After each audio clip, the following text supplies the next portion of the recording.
Nananatili pong kapuso ang award-winning actor na si Dennis Trillo sa kanyang muling pagpirma ng kontrata sa GMA Network. Muli pong mapapanood ang kanyang galing sa upcoming series na Hari ng Tondo at sa pelikulang Amir.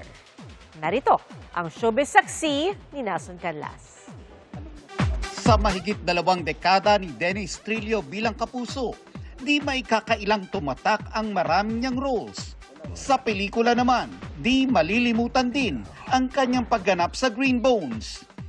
At ngayon, magpapatuloy ng pagpapakita ng galing ang kapuso drama king sa kanyang seryeng Hari ng Tondo kasama si Ruru Madrid.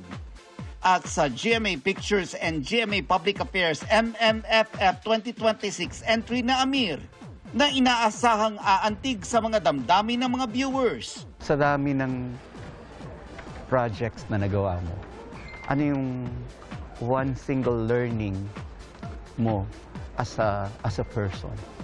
Importante rin yung yung marunong kang tumangkilik, magpasalamat kahit dun sa mga maliliit na tao na kasama mo. Ang kanyang galing at pagmamahal sa kanyang craft, kinilala ng pamunuan ng Kapuso Network nang mag-renew ng network contract si Dennis. Kasama ni Dennis sa contract signing sina GMA President and CEO Gilberto Arduabit Jr., Executive Vice President and Chief Financial Officer Felipe S. Yalong, OIC for Entertainment Group at Vice President for Drama Cheryl Ching C, at manager ni Dennis na si Aguila Entertainment CEO Katrina Aguila. Dennis has always been at the forefront of the challenges that face us all as producers, and our success has been greatly influenced by his presence, his friendship, his person, yung pagkatao niya. Dennis is one of the finest actors the Philippines has produced. He has portrayed so much role. Again, Dennis and Katrina, thank you for trusting GMN again.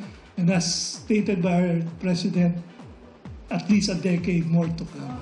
A true star is not defined only by trophies or box office movies or high-rating teleseries. It is also defined by the relationships that you've built along the way, your professionalism, your humility, and most of all, your power or your ability to move the audience in every role you take on. Nakakatuwa na alam mo yun, lahat ng paghihirap na yun, lahat ng dedication na yun, nagbunga na hanggang ngayon.